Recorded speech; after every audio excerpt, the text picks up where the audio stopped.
Hey ADU fans, Jeff Baker, ADU for you, and I am not standing in the typical spot you find me, which is the alley. I'm actually up on a roof. We're installing some skylights today, and we're going to walk you through the process that we are weatherproofing and making sure these things are leak-free for many years. So what we've gone ahead and done, we got behind us, we've got these curbs that we built. And these curbs, we just built down on the ground. We pocket holed them together, glued them. This is a 2x6 frame that we're using. And then we went downstairs and put screws through the roof on the corners of the measurements. And then we chalked them off. And so what we're going to do now is cut the holes in the ceiling, attach these guys down. We're going to caulk them. We're going to use zip tape just like we do on the windows and the big stretch from Sashco to caulk the between the sheathing and the curb that we built here. Thank you, Marty. And then we put some more pocket hole screws in there, so we'll pocket hole that screw into the screws into the rafters right below, and that thing should be secure. Okay, so we got the first curb mounted, a big thick bead, a big stretch on the roof decking, and then we set the curb on top of it. There's pocket screws in. We got Gary in the hole, building the cross members there for the box. But yeah, so you can see caulked all the way around.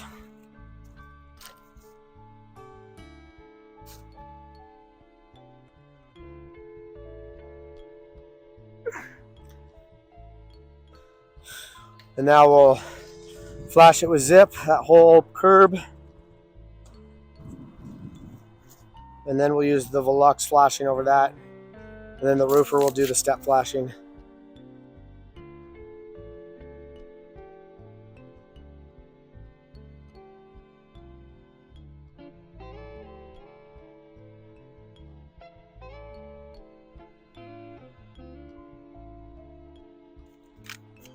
All right, so that curb's been completely flashed with zip.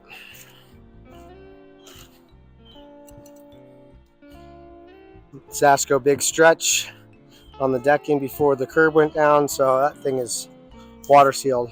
Treat it like we treat our windows.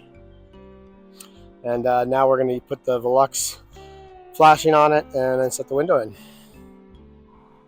All right, so holes cut. We're going to go ahead and put a thick bead, just gun out a thick bead right along this edge of Sashco's big stretch. We're doing these skylights like we do our windows. I don't really trust that flashing tape that comes with the Skylight kits, so we go a little bit overboard. We still use their tape on the outside, and then we'll use all the metal flashing, but we just do a little bit more to ensure good air and water sealing. We don't want water in the buildings. It's the worst thing ever, right? So after this, we'll set the curb down. We'll screw it in with the pocket hole screws that we've created. Get nice tight seal here and good squeeze out from all this caulk. And we'll go from there.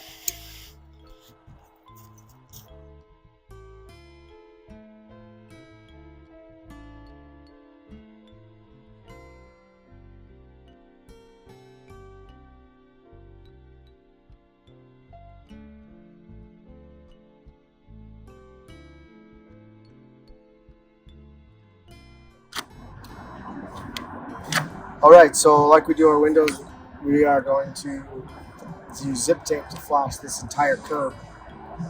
We're losing light here, but we're going to finish this one up. So I'm basically going all the way up over the edge of the curb. And we will use, as you can see on the other skylight that we've already done, we will use the Velux flashing that it comes with, but I just don't trust it. Not like I trust zip, so we're gonna water seal the whole thing and get the Lux over the zip after that, because then we know that everything is waterproofed if that stuff fails. There's going to be additional flashing that goes on, metal flashing, step flashing with the shingles, but I just want to make sure that we never get water in this thing, and if they ever have to replace the skylight, hopefully the curb stays in such good shape they can just use the curb again, replace the actual glass, not have to rip this curb out and build it secured with pocket screws. Sasco's big stretch caulk underneath, on top of the decking, underneath the curb here. So we'll have a good little lesson on doing these curb mounted skylights. The reason we do the curb is we want to get it up above water and not have water flushing over the top of it. You're getting buried with snow and whatnot. It's easier to flash. You can get better water sealing. And get better longevity out of it. So that's why we're doing this, right? Do it right the first time.